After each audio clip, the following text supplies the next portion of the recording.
before I introduce myself, I just kind of want to start with the real opportunity as we look at 2026. So the Axiom study is a study that I pay close attention to. It comes out every December. It's a free study.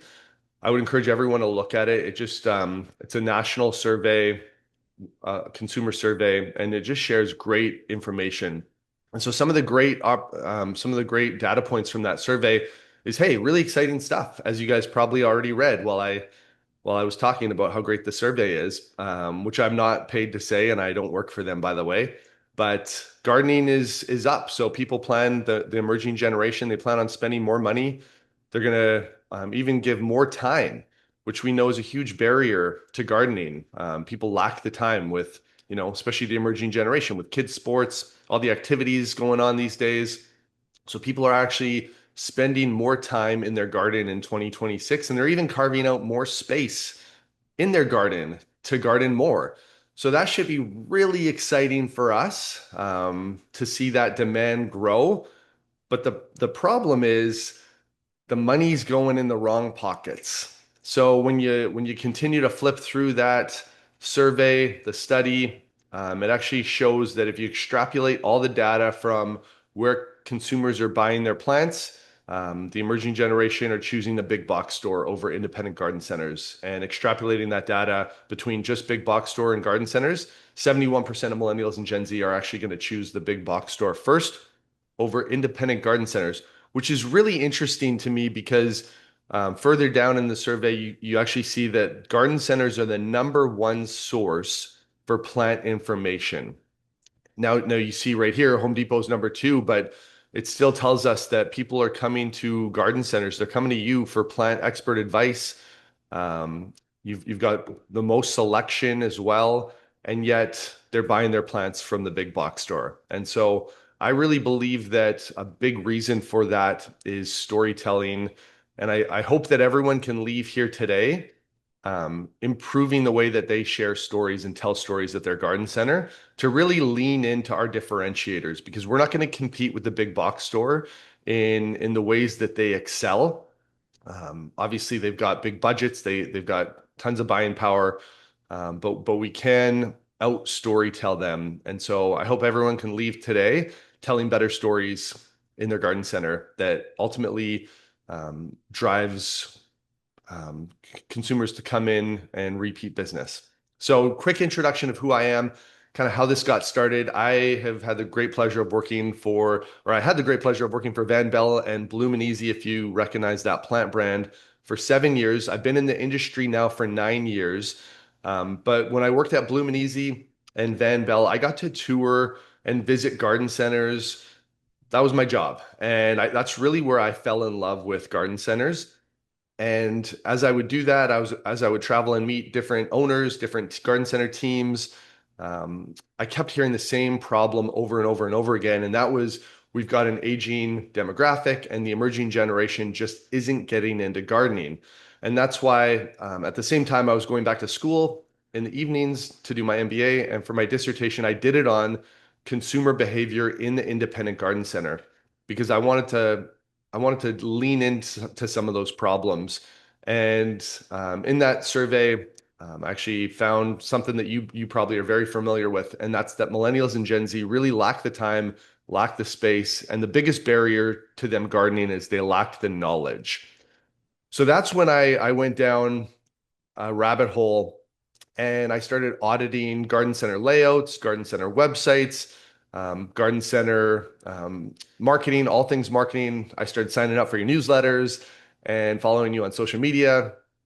And I realized that our marketing efforts weren't overcoming those three big barriers that the emerging generation face of I lack the time, I lack the space, and I lack the knowledge. And that's when I went a little bit crazy. And at the age of 40, with a wife, three kids, and a lot of bills to pay, I said, "Hey, let's jump off it on my own for the first time in my career, and let's become an entrepreneur." Thankfully, a good friend of mine, John Morrison, who's done this before in other verticals, specifically with software, had just sold his company and he was looking for a new challenge. And so we got together and that's when we launched Brands and Blooms. And we're really on a mission to help garden centers win. win their story, win the emerging generation, and retain the emerging generation in the garden center. And we do that a number of ways. One of the ways that we do that is through our educational tracks that we offer. So I talked about some of the biggest challenges garden centers face when it comes to marketing. So we launched a marketing masterclass addressing those six big challenges, like the website, like the rewards program. And then that led to a leadership masterclass that we just launched this year, which was a lot of fun. But yeah, we've taken over 500 garden centers through our educational tracks, which has allowed us to get to know garden centers even more intimately and get to know some of their problems even more that they face and they struggle with. And so that has ultimately led to some fun stuff with executive coaching where we're helping garden centers acquire new locations or right now, actually, we're helping the Flower House build a garden center from scratch. So if you know Pete DeVry, him and his son Seth are building a brand new garden center in Greendale, British Columbia, 20 minutes from my house. So we're helping them launch the start of their garden center, which is a lot of fun. But we'll dive into software, get garden centers into the digital age. And then we've actually launched some software that addresses some of those problems, like automation. We can't possibly talk to every single customer that walks through our garden center in the middle of spring, and that's why it's important to have tools that work for you and can, when someone goes in and buys a tomato plant, they're getting an email care reminder on how to care for those tomato plants that really dive into the biggest barriers. But that's how we accomplish that mission that we're on. And so for today, we're going to dive into a part of that, a portion of our mission, and we're going to start with storytelling in marketing. And so looking at storytelling and marketing, stories are so powerful. To be human is to tell stories. And they're always stories are captivating. But when I did my dissertation and I started auditing websites and social media and content, I realized that we were actually telling the wrong story. The story that we were telling as the primary story was our own story. And believe me, I went through this pain in my dating life when I would go on a date and I would tell my story. I would share my awards, how great I was, and I was getting no traction. I was getting no second dates, and I was wondering why. And then I realized that I was talking about myself too much, and that people are actually interested when you show an interest in them. And so we're gonna dive into that. It might be uncomfortable. It might feel like I'm attacking you, but I can promise you I'm on your team. I'm your friend. I'm here to make you better. And so this is one of the ways that I can help you do that. So before we dive into that too much, um, I want to share three things that we must understand about storytelling and story. And the number one thing is that the customer is the hero. So that's number one. If we can do that, everything else will fall in line and we'll improve the way that we tell stories at our garden center. And so back to auditing garden center websites is kind of the primary challenge. So GardenWorks, obviously a really big garden center. I know Leanne well. She's let me put this in here. I've done a storytelling class. Their website has definitely improved and they put a lot of work into it. But this was the story that they were telling a year ago. It was their story. It was catch us on global TV. It didn't really give the customer any insight for why they would catch them on global TV. It was a big write-up about their garden center, and they weren't any different, by the way. Every single garden center, Hunters, Miles also said I could use this, so I try to put garden centers in here that give me that green light.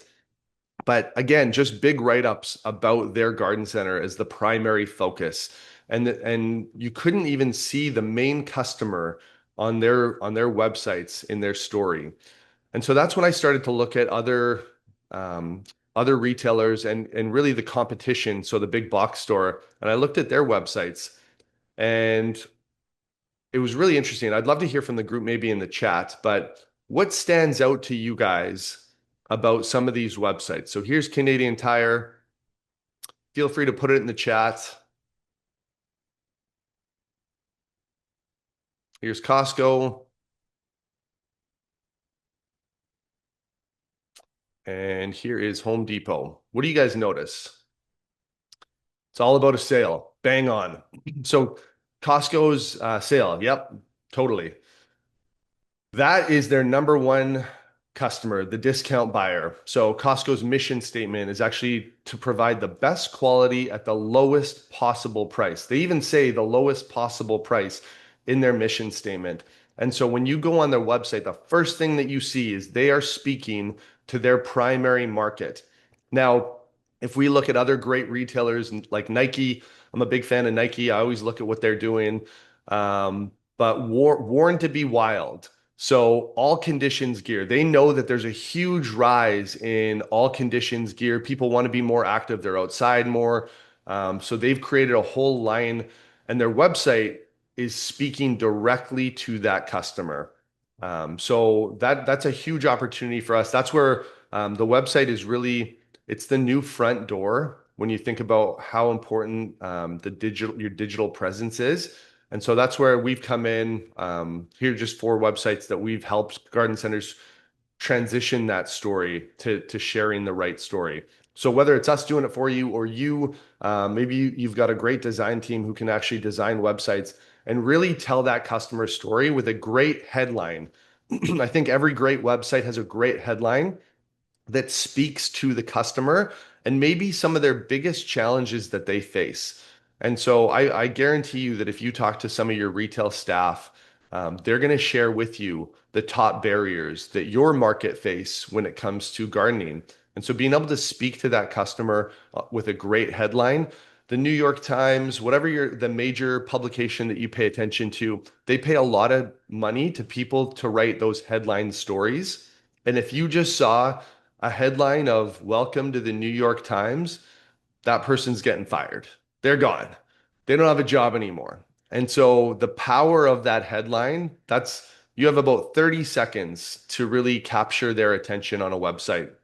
And so you have to speak to the heart of who they are and share their story. Talk about their story first. And by the way, your story is still so important. I'm not saying that the history of your garden center isn't important. Great data shows that once you've captivated them and won them over, well, the next place that they're going to visit is your About Us page. And so right now, our About Us page is actually living on the homepage, and we need to recreate it. So the homepage is the customer story page, and the About Us page is where we can talk about our story and our mission about how we're serving our target market and our community better. Um, so that's the website. The second place we see this, and I've seen this pop up at, is actually on social media and in particularly when we talk about our anniversary. So if you've got an anniversary coming up, here's a great freebie that I'll throw over to you. The classic post that I see on social media is typically black and white photos, typically blood, sweat, tears. Look what we've done to build up this garden center. Again, it's our story that we're sharing. And you know what? You're going to get a lot of likes. It's probably your most liked social media post. Now, is it getting you any conversions? I'm not sure.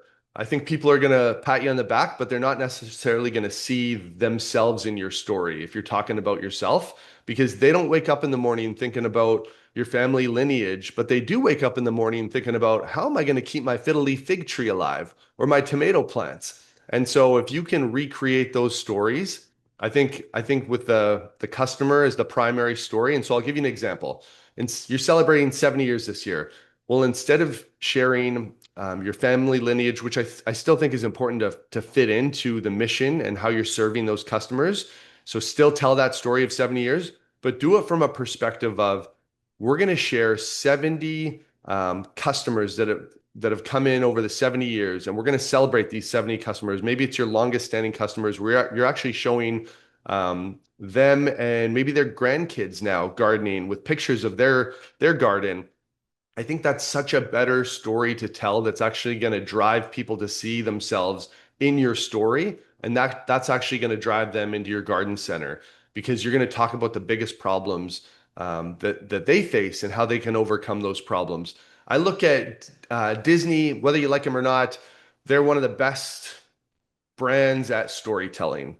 I'm not necessarily going to play this because it's a minute and 30 seconds, but they just celebrated a big anniversary. They just celebrated 70 actually last June or July. And this minute 20 ad that they made They don't tell Walt's story. They don't tell the history of Disneyland. They just tell the customer story and the happiest place on earth. And that's the only story that they tell with grandparents and grandkids and parents. And it's really cool. It's really cool to watch this because it's so tempting to take that bait of we're celebrating 70 years and we want to talk about ourselves. We want to talk about our awards. But the most important story that we can actually tell is the customer story. And so how do we do that well? Well, let's look at some data. So obviously Gen Z and millennials, they value authenticity and transparency. So the days of posting perfect plant photos with perfect photography and filters, we don't have to do that. Actually, that's going to get less engagement than this photo of just some behind the scenes shots in the garden center that aren't filtered, that are just raw and transparent. And Gen Z and millennials value that. They can see past the perfect post and they know that, hey, my plant's actually not going to look like that because I've been into the garden center. So they really value that authenticity piece and transparency piece. What else do they love? Well, they love personalized content.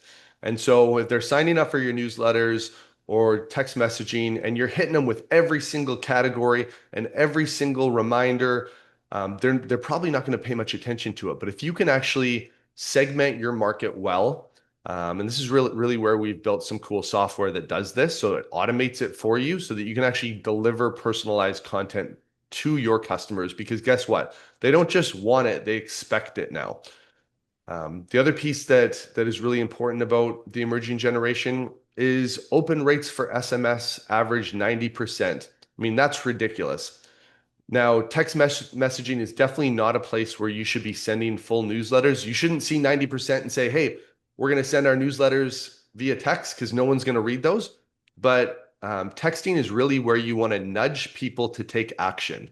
So if you're not doing text messages, you're losing a great opportunity when you look at this open rate to say, hey, just to let you guys know, maybe it's your loyalty members or your people signed up for your newsletter, which should be the same group of people anyway.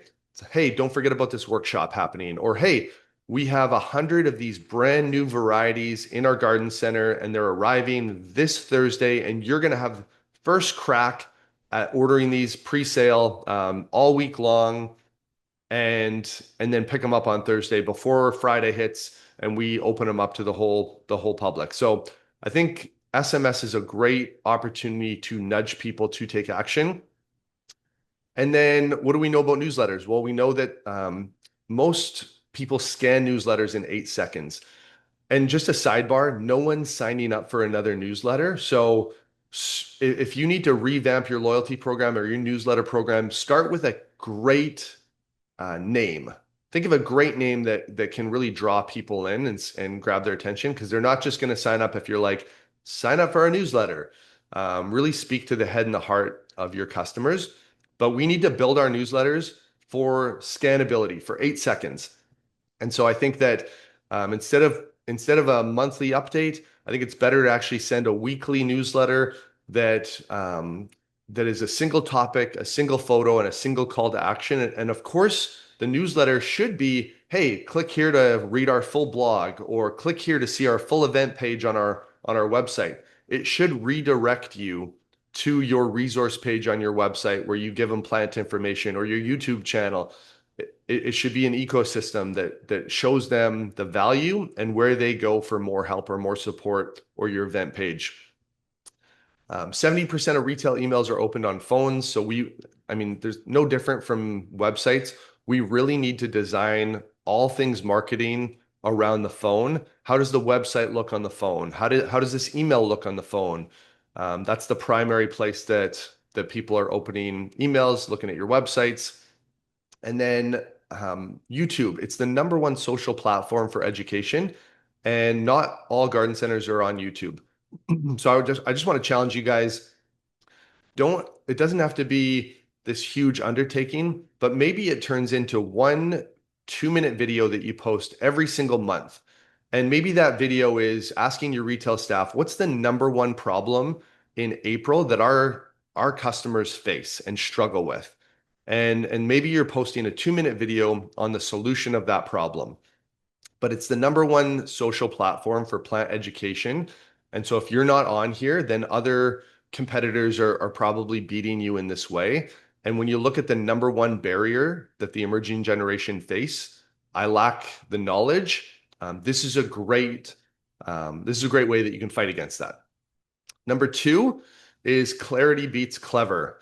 This one will be a little bit quicker, but when I started auditing in-store layouts, even the website, when you organize alphabetically by genus, most of your staff don't even know where the plant goes. And so it doesn't mean you have to redo the entire layout of your garden center, but maybe it's thinking about it in more lifestyle categories, um, like vegetable gardening, like shade plants, full sun plants. But think about, again, back to that problem. What are some categories that you can build in that solves that problem? And so if customers are constantly walking in saying, where are your pet friendly houseplants? Well, then maybe we need a little subcategory in the garden center on the website that actually calls that to action. Pet friendly houseplants. Number three is your digital presence is really the new front door. You look at one of the top sources for plant information is your website. And so if you don't have a website, or if your website looks like it's from 1990, then I think it's probably time to reinvest. And it's not very expensive now with technology the way that it is. You can build a beautiful website now for under $5,000. Of course, you could keep going and build a way more expensive website, or you could build a way cheaper website if you just want some framework pieces in place. But the website is such an important piece of your digital presence. And consumers, 81% of them are researching products online before they make a purchase. That's why the website and your social media presence is so important. They're actually spending more time researching online than they do in a store. When they go in the store, they've done the research. They know that, hey, I'm looking for a plant that goes well in the shade, or maybe they've just got a place in their garden that they know that they want to fill, and they don't even know the shade or sun requirements, and you're going to help lead them into that way. But when you think about a website, it should hit these four boxes. It should look good, it should have a clear message, it should be search engine optimized, and it should be easy to update. I find when I audit most garden center websites, you guys do a great job with search engine optimization, but the other three are lacking. And so you've got great keywords that'll make you maybe number one on Google. But then once people actually go into the website, it's quite cluttered. It's just a place with all this plant information. And I think the easiest way to fix that is to ask yourself, what is the main goal of our website? And so you guys can share it in the chat, but maybe it's to get people into the store. That's probably the primary reason. Hey, maybe it's to actually, maybe you got enough people in the store, you don't have that problem, but maybe you want to have people sign up for your loyalty program. So maybe that's the number one purpose of the website. Or maybe it's to sell plants online. Whatever the main goal of your website is, I think that we need to call people to action, and it needs to be clear what that main goal is. So we're going to go through the 5-star story framework for garden centers. So how to tell better stories. So step one is really to identify the real problem. Talking about the problem you solve is what gets people's attention. I'm going to say that one more time. Talking about the problems that you solve is what gets people's attention. So when you think about the website, social media, even your training that you do, let's say you do 10-minute huddles before every shift. Hey, yesterday's shift, what were some of the biggest problems that customers faced when they were coming into the garden center? I think training staff to really ask those thoughtful questions to identify some of the problems are really important. And if you want some freebies, here's some of the barriers to gardening. We've talked about 3 of them, but here's some more: budget concerns, work obligations, weather, obviously lack of time, lack of knowledge, lack of space could be one. But just really trying to figure out some of the solutions at your garden center to some of these problems, and just talking about those problems are what's going to get people's attention. People also think about their projects that they're doing. So whether it's a problem that you're talking about and you're solving, or a project that they maybe are working on at a particular time of the year, those two things are great ways to captivate your audience. Step two is position yourself as the guide. Yeah, go ahead. Lisa, you got a question? You're on mute. Where does lack of confidence show up? Sorry, say that again. One question, where does lack of confidence show up? Where does lack of confidence show up? In what way? Who That was do you, me, Jeff. Sorry, okay. it's Art. Yeah. As a barrier to preventing people from gardening more Yeah. So as a barrier, lack of confidence. Is that in what you're their own asking? skills. Right. Yeah, that would be like, again, I talked about lack of knowledge. So lack of knowledge, lack of confidence, it would fall in that same kind of category. Um, yeah. Perfect. And so Art, if you're thinking about it, like, okay, let's say our garden center, this is the primary problem that we're faced with is like their lack of skills, their gardening skills. Well, okay, um let's talk about vegetable gardening. Maybe there's a huge need for vegetable gardening. So how can we give them some beginner tips? Just get them on their way. I think the easy or the instinct is to like fill their cart up. Let's fill their cart up in spring. Let's make sure that we get that average basket size up. I'll share a quick story since I've gone on this new venture, all of a sudden springtime has I've had more margin. And so last year in spring, our first year that we launched, this year maybe less margin, but last year, first year at it, spring hits, I've got a little bit more time. And so for the first time, me and my girls did some vegetable gardening. And big undertaking. My wife was a little bit skeptical. We did spinach. How easy is that to grow? Well, on Mother's Day, we harvested it, we made a salad. My wife immediately said, we need a bigger vegetable garden next year.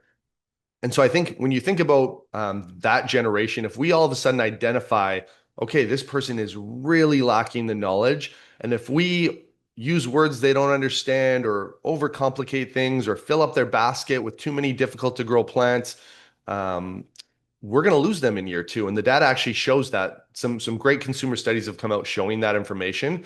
Whereas if we can really walk with them, set them up for success, maybe it's just spinach year one, maybe year two, they've got this gorgeous vegetable garden. Now they're going to trust you. You've got their loyalty. And so I think that's how we're going to do it when it comes to that very, very beginner gardener. But we don't find that out unless we ask thoughtful questions. Yeah, I think that's a Super. great answer. Thank you. Yeah, you bet. Thanks, Art. Thanks for sharing that. Um, Step three, I think we need to offer a clear plan. So you'll notice this now that I've told you this, you'll notice this when it comes to marketing. You'll notice that brands do this so well. Hey, here's step one, two, and three. Here's how easy it is. I think that we can do a better job showing people how easy it is and offer that clear plan. A clear plan can't be information. It has to be step one, step two, step three. And obviously, there's so much more to gardening. You're not going to be able to fit in all the steps into one, two, and three. So maybe step three is visit our resource page on our website or our YouTube channel where you're going to get the full video on how to garden or how to do vegetable gardening this year, or tomato gardening this year. But we need to give people a call to action. Um, and that's step four. So step four is really calling them to action. This one's interesting because I'll hear from garden centers all the time say like, I don't want to tell them to buy. Like that's just too much. Every post can't be a call to action. And so I agree with you. Every post cannot be a buy now call to action, but there are actually three types of call to actions. So there's the direct buy now. There's the transitional, which is, hey, download the resource guide. And then there's the internal customer piece, which is like grow with confidence. And so if your garden center is on a mission to help customers grow with confidence, helping gardeners grow with confidence, well, that's a great call to action that you can create as a tagline for some of your posts that you do. So it doesn't always have to be buy now. I think that on the website, it should be a clear call to action of visit our garden center as a primary, and you should only have two call to actions on your website. So maybe one is visit our garden center, maybe the second one is sign up for um, our and you think of a better newsletter name, our Grow Confidence Club, and it's a newsletter loyalty program mixed into one.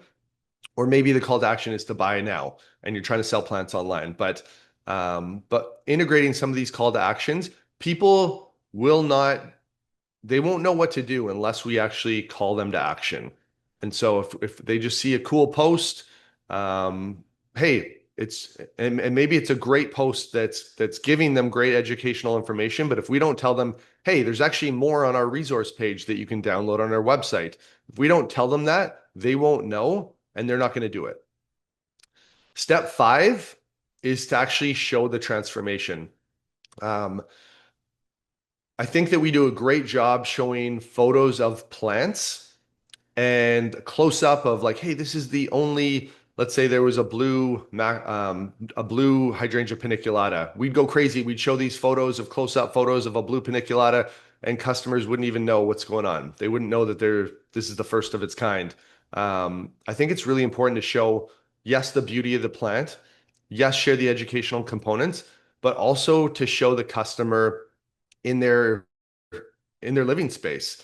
So show the happily ever after. Disney does a great job at this. Again, their tagline, the happiest place on earth. I think that we could put some more focus on user generated content with some of the marketing campaigns that we do, where we actually get customers showing plants in their living space. And maybe there's some fun competitions that we can have. Best patio, best decorated patio is going to win XYZ at the garden center. Maybe it's some cool fun awards that you do every single year. Customer awards, they love that stuff. And then all of a sudden you're driving up user generated content. You've got happily ever afters, and customers can now see themselves in that full story when you show them the happily ever after. So I wanted to ask a question to the group. You can feel free to put it in the chat. But when someone walks into a big box store, what do they feel?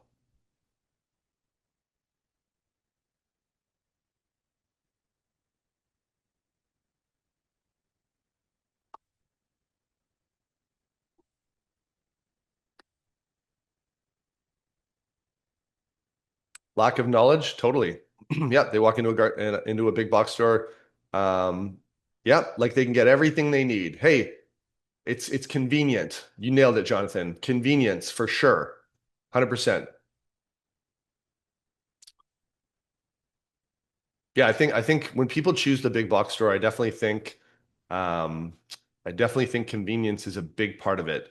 I know that when I go to Home Depot for a tool um or maybe a light piece of lighting, I'm gonna look up where it's located online so I can get in and out of there as quick as possible. This is super convenient. I'm in and out in 5 minutes. I know exactly what aisle to go down. I'm gonna pick it up, I'm gonna leave.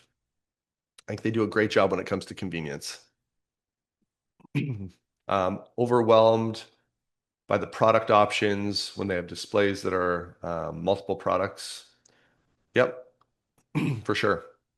Yeah, and again, that's likely because they're not the plant experts. They don't really know what they're doing, right?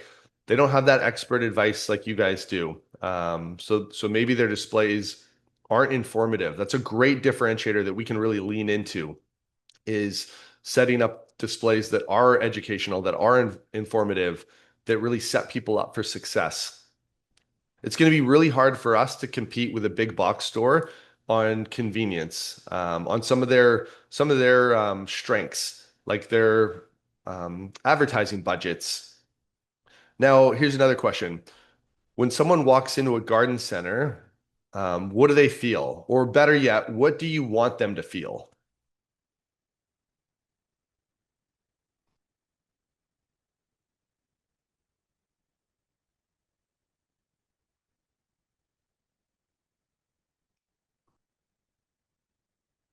Happy.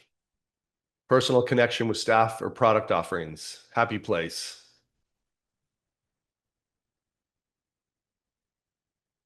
Yep. So good, right? That sense of community, you want them to feel inspired. Yep. These are all great. Currently two different types. For one, happy place; for others, overwhelmed by knowledge that we hold. Totally. Yeah, it's kind of that curse of knowledge, Tanya. the more we know about something, the harder it is to explain to someone else. Doctors are a great example of this. Go to the doctor, never know what this guy's talking about. Is it good or is it bad? Just tell me, is it good or is it bad? So I think that, when customers come in and maybe they lack the knowledge and we're hitting them up with words like floriferous or talking Latin, maybe it's just in one ear, out the other, and we're overwhelming them. So I think the curse of knowledge is definitely something to be aware of when we think about staff training, team training. But another one, younger people are really getting interested in ecology and biodiversity. Yep. Butterfly gardens, native plants, house, yep. Landscape design. Yep, totally. It's so true, right? I think that's a great example, especially if that's true, Eliza, to your garden center is, well, maybe we need to bring in some more end caps or create little subcategories within our garden center and online on the website. So that then when they research online before and they find your native plants or your butterfly plants, well, when they walk into your garden center, I can see it right away. There's that little subcategory that I saw on the website. They know exactly what they're after and they can just go pick it up, and they're out of there. Or maybe hopefully they're not out of there. They're venturing along and picking up more plants. So that's a great one. I teach a whole class on the leadership aspects, and I really believe, I just want to spend a little bit of time just sharing that I really believe that the best way that we can create the best customer experience, so that happy place for customers, is for us as leaders, as garden center owners, to create the best employee experience. And so whatever you want your customers to feel when they walk into your garden center, it's your job, your primary job is to make your team members feel that way, to make them feel happy. And I think that, I mean, again, we don't have enough time to dive into this, but I think that if we can do that really well, all of a sudden we're going to create a 5-star customer experience. And so, yeah, I wanted to end with just this cheesy quote that I wrote, but we can't outspend the big box store. Maybe we can't outconvenience them, but we can certainly outstory them by focusing on that customer story. I wanted to just share QR code. That's just my Google Calendar. If you guys have any questions, you can reach out to me at any time, or from Lisa and Art, grab my email. Happy to talk more about the consumer market or our software or any questions that you guys have. But I wanted to open it up now. 40 minutes is a long time for just one person to talk. They say that you only pay attention to someone that's talking for 15 minutes. So maybe I've been talking to myself for the last 30 minutes, but I wanted to open it up to you guys for Q&A, maybe sharing some success stories, maybe sharing some challenges that you're facing as you head into spring. Uh, Jeff, one thing I'd like to maybe start with. Um, do you feel that independent garden centers are, I guess they're all different, but is it a real opportunity to lean into being Canadian and being local in a deeper way? Yeah, it's a great question. I've had a lot of thoughts on this just because it's interesting. Like when I talk to the emerging generation about this topic, they assume that these products are Canadian and everything's locally grown. And sometimes I worry that if we lean too far into like, hey, like maybe entering like political, like entering into like politics and like kind of that fight against like, hey, we're Canadian and this is like Canadian grown. I think it's fine to mention that, but I think most people assume that your products are grown locally, even just by saying like locally grown. Yeah. Because I worry that if we start talking too much and getting into politics too much, like the garden center is a place for people to get away from all that. And so when I talk to garden center staff members, they're like, man, I can't tell you how many stories, how many customers have come in here and just said to me, I love just walking through your garden center and it's such an escape, it's such an experience. And so I really do worry about if we lean into some of the, yeah, some of the topics, the hot topics politically, that it just creates, it does the opposite for people when they visit your garden center. So that's kind of how I feel about it.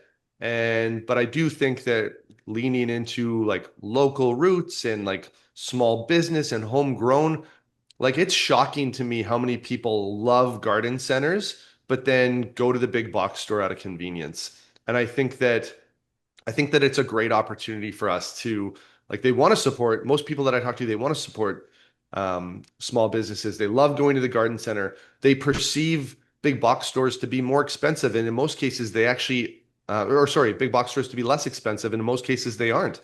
So, yeah, just some thoughts, but good question.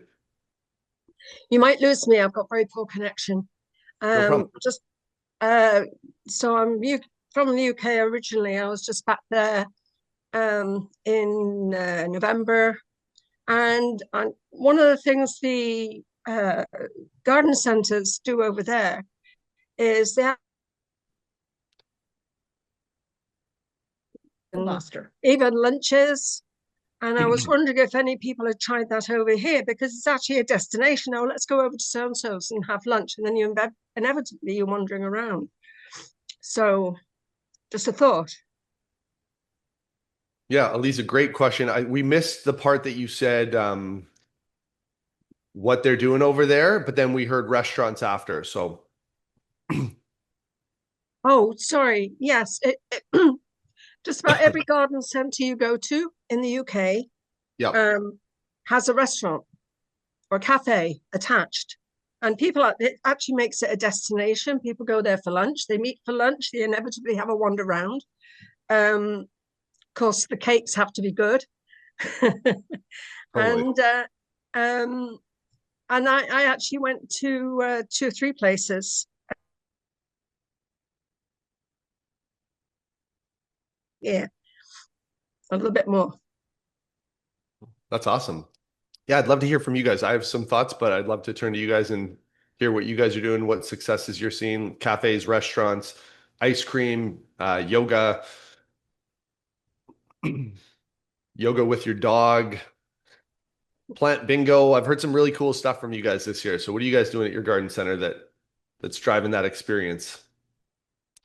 Someone wrote sometimes barbecue for charities. Yeah, I'd love to hear like, do you feel like that's helping just get the awareness out there about your garden center, get people into the garden center that maybe don't visit? What does that do for your business? Tanya's there as Hi, well. so I'm from Royal City Nursery in Guelph, and one of the things we've been doing a lot more in the last 3 to 6 months is vendor markets, Hmm. and that we're pleasantly surprised at how well that's working, and it's also bringing in a different demographic, which is Cool. nice. We're seeing our average age lower, Hmm. which is kind of nice. That is. So we're hopeful that trend continues. And That's awesome. then if you don't mind, Jonathan had a quick question in the chat. Um, a problem we often face is people's hesitance towards planting native species because they can take up to 3 years for them to really show themselves. And I Hmm. often try to explain this to clients, but that it is an investment. But we obviously live in a world where instant gratification is a very real thing, and people don't want to wait. Do you have any advice on how we tackle this best? Yeah, no, it's a great thought. I think even just showing, thanks, Jonathan, and thanks for bringing that up, Tanya. Missed that one.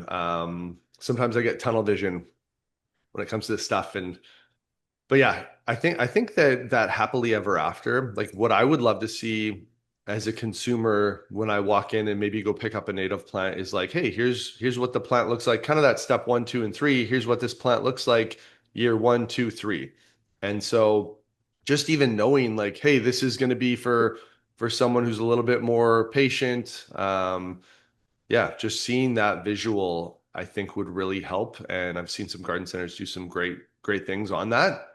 Because you're not going to be able to like obviously you can educate your staff well, but we all know that we're not able to talk to every single team member. But if we lay out our garden center where native plants are in a section, maybe you can't list out every single native plant to show that 1, 2, 3, but maybe there's a way that you can speak to that within the category. So you can show a little subheader within that category in your garden center and tell that story of like, hey, these are going to take a little bit longer before they're fully grown and matured, before that you see the full benefits of them in your garden. I think that's a really important piece of it. Anyone else have any ideas that they're doing when it comes to just customer expectations and not over promising and under delivering? Yeah, I'm just going to share. There was one question that also popped up in the Q&A. I don't know if you've seen it, but I'll read it out for you. And it's Yeah, from thanks. Haley Goodchild. You'd highlighted that YouTube as a beneficial in terms of education. What are your thoughts about other video formats, i.e., Instagram Reels, TikTok, etc.? Yeah, huge fan of it. I think huge fan. Like marketing is an ecosystem, and so I think each place has a place at your garden center. I think that if you're on none, don't sign up for all of them at once. Maybe it's just starting with Facebook, Instagram, and YouTube. But if you've been on, maybe you've been on those for a long time, and you're like, hey, Pinterest is a great platform to show projects. So we're actually going to we got a team that can do this well. We're going to show these projects so people can actually see these projects. But I'm a huge fan of Instagram and Facebook, and I think they can all point towards your garden center or point towards other platforms. Hey, here's a short 30-second reel, kind of 1, 2, 3 gardening tips, vegetable gardening tips, but check out our full videos on our YouTube channel, or check out our resource page on our website for more information. Again, like Instagram, Facebook, those will help lead people to either your website or your garden center or your YouTube channel. So I think it's just like a healthy ecosystem, just supporting customers on some of the biggest barriers or some of their fun projects they're working on. That's how I see them working together. And yeah, they can all be important depending on your market and your garden center. It's a great question. It amazes me every time I go to a garden center event and I hear from garden centers talk about workshops work so good. Like we sell out of them, we charge $80 a ticket for them. The next garden center is like, yeah, workshops don't work for me. And so I think it's like, hey, bringing in different vendors, like Tanya shared a great story.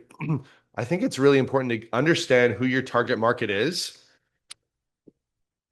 Sorry. And then,